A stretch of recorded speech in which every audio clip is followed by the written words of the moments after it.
lalo na yung pinagbulong-bulungan nilang dalawa kung ano yung pinag-usapan nila. Kasi pag nakita naman po niyo siguro yung tinanong namin si Tata Gumer kung ano yung pinag-usapan ng ni Kikong, tapos si Kikong ay biglang umiksina para medyo galit. So yan mga kaidol, welcome back po ulit sa ating channel, no? Birdstrike TV. Sa mga hindi pa po naka-subscribe, paki-subscribe na rin po, paki-like and share po, no? Paki-subscribe, no, Birdstrike TV. So kumusta po kayong lahat dyan? Magandang hapon po sa inyo.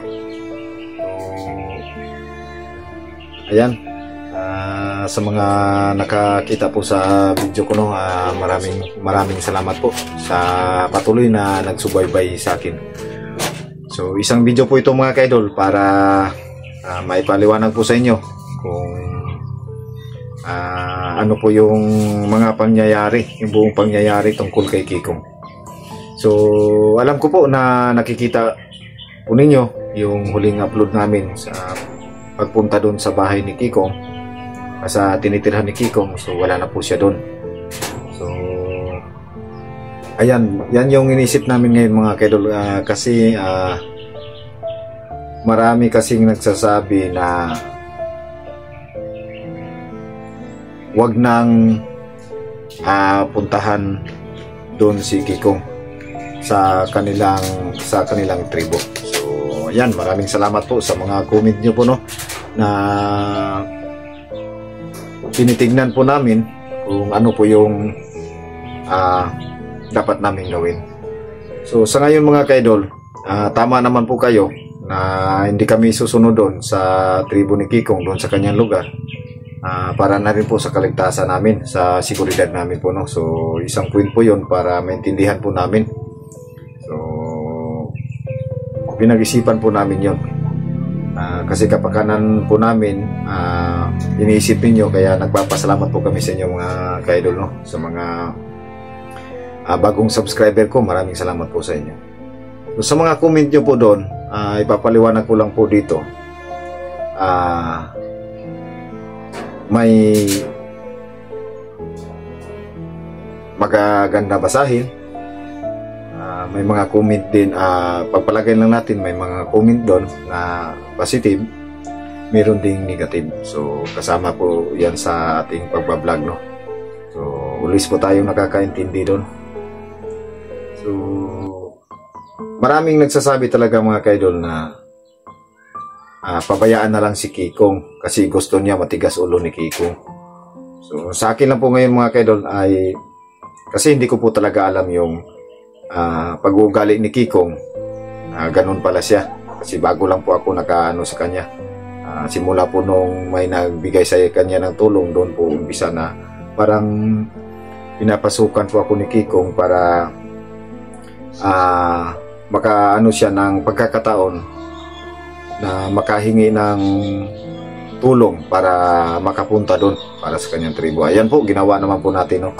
So kahit maraming nagbaba sa atin na wag nang isama doon si Kikong, pero ginawa pa rin natin para madalhan ng pagkain yung kanyang katribo. So yan po ang nangyari. So ayan po mga kaidol, kasi may mga nababasa din po tayo na ganon. So ang sa akin lang po ay palagi naman po akong nakakaintindi. So sa ngayon mga kaidol, alam ko po sa mga nakapanood ng huling video namin doon sa tinitirhan ni Kikong na wala na siya doon. So ayan, papaliwanag ko po yun dito. So sa akin, hindi ko po alam kung saan po siya hahanapin, o andun ba, kasi wala po talaga nakakaalam kung asan po si Kikong. So, doon, kung doon ba siya hanapin sa kanyang tribo, doon sa kanyang lugar na pinuntahan namin. Pero iniisip ko pa rin po yung mga suggest niyo po, yung mga comment na wag nang ibalik doon. Nakakalungkot na pong isipin doon kasi alam na hindi magkapareha yung ano ng pag-isip ng mga viewers natin. Maraming salamat po sa inyo. Mayroong nagsasabi na bakit kung hindi dahil sa akin, hindi daw nagkaganon si Kikong. At saka may nagsasabi rin na tumulong lang din ako. Maraming salamat din. So, always naman po tayo palagi nating balik-balik na nakakaintindi naman po tayo sa ganong sitwasyon. Kasi yung kapakanan talaga yung iniisip na katulad ko. So, ayan.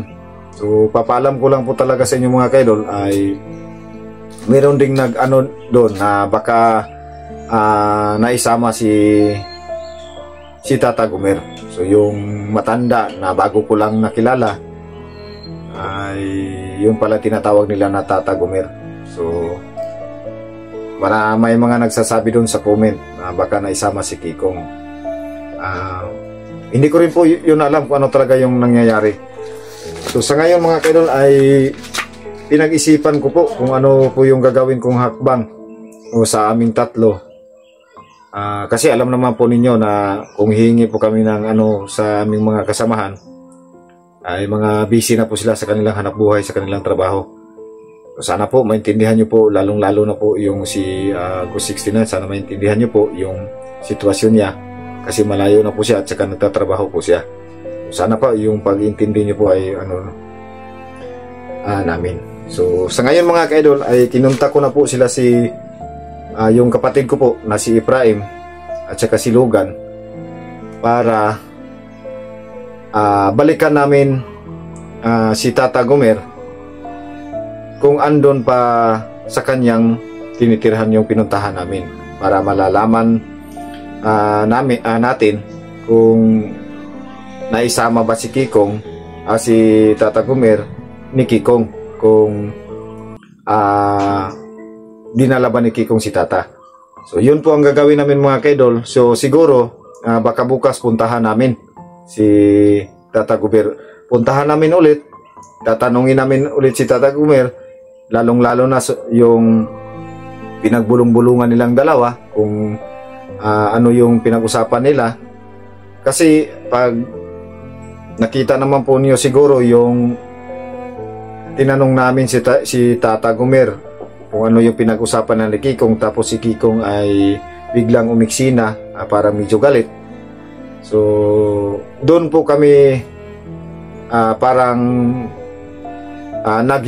sa akin lang po, parang hindi ko na doon yung dating video, pero sa akin lang po, doon ako may kunting hinala po kung bakit medyo galit si Kikong.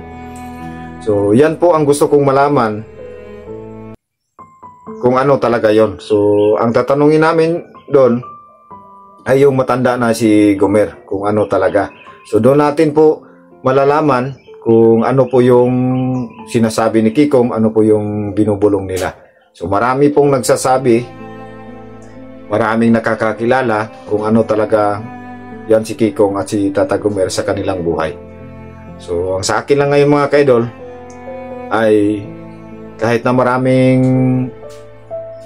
nagbaba sa akin, nagsasabi na yan, pinapasukan ko yung buhay ni Kikong na maayos na, ay hindi dahil sa akin ganon ay nagkaganon rin. So ulit-ulitin ko po sa inyo mga kaidol, wala naman po talaga akong masamang intensyon kay Kikong, kasi hindi naman po ako nakahuli sa kanya, at saka wala rin akong karapatan para anuhin si Kikong. Ang sa akin lang po mga kaidol, kung nasimulan nyo po yung unang video ko sa kanya, nagsimula nung may isang tao na lubos puso po na nagbigay sa kanya ng tulong, yung pambigas at saka pinakain ng lechon manok. Doon po nagsimula na nakapag-ano ng pagkakataon si Kikong na humingi sa akin na magpasama doon sa kanyang lugar. So doon po nagsimula. Ang sa akin naman po ay wala naman po akong kasi gusto lang daw niya malaman daw na kung ano yung sitwasyon niya doon sa kanyang mga katribo. Wala naman akong masamang intensyon. So ayan, natuloy naman po yon. So ang gusto rin niya pagbalik pa doon, balikan pa ulit, madalhan ng pagkain, nadalhan naman ang pagkain. Tapos nadala namin pa uwi, pabalik si Kikong. Hindi namin si Kikong iniwan doon sa gubat. So yun po ang totoo. So alam naman po ninyo yan. Sana po ay nasubaybayan nyo po yung lahat ng video na na-upload ko. So nakauwi si Kikong pagkatapos nun, ayan, para may update siya ulit kung anong kalagayan niya, kasi si Kikong pag andun sa gubat, nang iba yung pag-uugali, parang siya yung pinakamatapang doon. So ayan, nung binalikan po namin, ayun na nangyari, wala na po si Kikong. At ang nakaano po doon mga kaidol, kasi nagmamakaawa po yung auntie ni Bano, yung tinitirhan ni Kikong, na ilang araw na daw na hindi nakauwi si Kikong. So ayan mga kaidol, pupuntahan namin si Tata Gomer, i-update namin, tatanungin namin kung ay para magsalita siya, ayun, kung hindi siya ni Kikong. So doon tayo makakahanap ng idea o pamamaraan o isang idea na malalaman natin kung sila ba ay magkasabwat o kaya si Tata Gomer ba ay dinala ni Kikong. So abangan nyo mga kaidol yung upload namin kay Tata Gomer sa susunod naming pagbabalik. Siguro bukas pupunta kami, kaming tatlo po yung doon. So hindi pwedeng iiwan si Logan kasi siya po yung medyo kilala ni Tata Gomer. So sama po kaming tatlo, lalong-lalo na po si yung kapatid ko. Ayan, sasama na rin po daw siya sa amin. So masakit man pong isipin mga kaidol na marami tayong nababasa pero ayos lang po yan. Maraming salamat na rin po sa inyong panonood sa aking video. So, malaking tulong na rin po yun mga kaidol.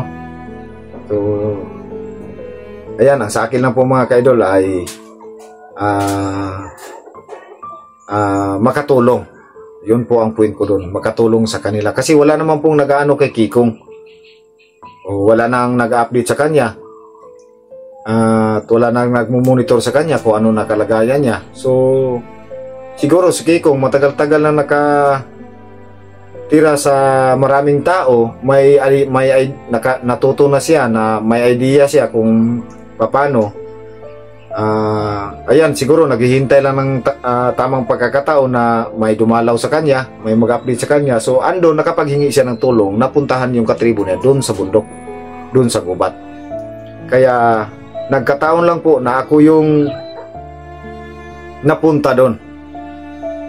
Nagkataon lang po yun mga kaidol. Hindi ko talaga sinasadya na panghimasukan ko yung pamumuhay ni Kikong na maayos na. So sana naman po maintindihan po ninyo. At saka wag naman po na gano'n na kung hindi dahil sa akin ay hindi magkaganon yung buhay ni Kikong. Alam ko naman po na marami kayong nakasubaybay kay Kikong. Sa akin lang po ay alam naman po ninyo na wala naman po talaga akong masamang intensyon. Sa akin lang po nung nangyari ay maiparating sa kanya yung gustong magpabigay. So yun lang po. At saka para na rin po na may upload ako sa akin channel. Ayun, nakapag-video po ako para hindi po mano yung channel natin. Sayang naman po yung pinaghirapan natin kung mawawala sa walang halaga So yun po ang nangyari. So ayan mga kaidol, abang-abang lang po tayo mga kaidol sa susunod na pagbalik namin doon kay Tata Gomer, kung doon po natin malalaman sa kanyang tinitirhan kung andun pa po siya o wala na. So yan po ang abangan nyo. So patawad po sa inyo kung ano man po yung mga sa akin. Kung may mga pagkakamali naman po ako sa inyo, pasensya na po talaga. Ay lang po talaga ako, tao lang po talaga ako. Hindi naman po ako perfecto na pagkatao para hindi magkamali sa harapan ninyo. So kung may pagkakamali man po ako sa inyo mga kaidol, ay ayan, tatanggapin ko yan ng buong buo. Hindi naman ako magagalit sa inyo kung ano yung i-comment nyo, anong masasabi nyo. Kasi nakakaintindi po ako sa inyo sa inyong sitwasyon pag ganun pong mangyayari. Sana po ay patuloy pa rin po kayong magsubaybay sa aking mga i-upload na video. So salamat po sa inyo. Sa mga nagsusuporta ngayon sa akin, may mga bago pa kong subscriber. Hindi ko po masyadong lubos pa na kilala, kaya hindi ko may mention na i-shout out yung mga pangalan kasi bago pa po. So ayan lang po yung ginawa kong video para maintindihan nyo po. Papalam ko lang po sa inyo, kami pong tatlo ay babalik doon bukas sa tinitirhan ni Tata Gumer. Ayan, doon natin malalaman lahat ng detalye tungkol sa pagkawala ni Kikong. Kung kasabwat ba si Tata Gumer o kasama ba niya si Tata Gumer. So yun lang po mga ka-idol, no? And always po, ingat kayo palagi. And maraming salamat po sa inyong patuloy na pagsuporta o pag-unawa sa amin bilang vlogger. So kami po ay lubos na nagpapasalamat po sa inyo sa lahat ng sumusubaybay sa amin. So masasabi ko lang po sa inyo, maraming salamat po sa inyong patuloy walang sawang suporta sa akin. Mula noon hanggang ngayon, lalong-lalo na po sa mga bagong subscriber ko po na nakapasok sa aking channel. Maraming salamat po sa inyo. Ulitin ko po sa inyo, abangan nyo po yung susunod namin na update kay Tata Gumer. Pagpunta namin sa kanyang tinitirhan, kung siya po ba ay andun pa o wala na, o siya po ba ay kasabwat o hindi. Yan po, mangyayari po yun, yung mga katanungan na dapat nating may tanong sa matanda para malaman natin kung ano talaga yung estados sa kanila ni Kikong. Mga nagsasabi na baka dinala na si Tata Gumer ni Kikong doon sa gubat. So balikan po namin. So yan lang po mga kaidol. Maraming salamat po sa lahat ng sumusubaybay. Shout out na lang po sa inyong lahat, no? Mula Luzon, Visayas, Mindanao, sa nagsubaybay sa channel ni Bird Strike TV. Maraming salamat po. Hanggang sa huli po, hanggang sa susunod po na aking may upload na video, asahan ko po na kayo po ay nakasubaybay sa akin. Isa po yung malaking tulong, at sana po yung hiling lang po namin, yung pag no-skip ad sa amin ay isang malaking tulong po na makakatulong po sa amin. Ayan, maraming salamat po sa inyo. God bless po sa inyong lahat. Salamat po. Magandang hapon sa inyo.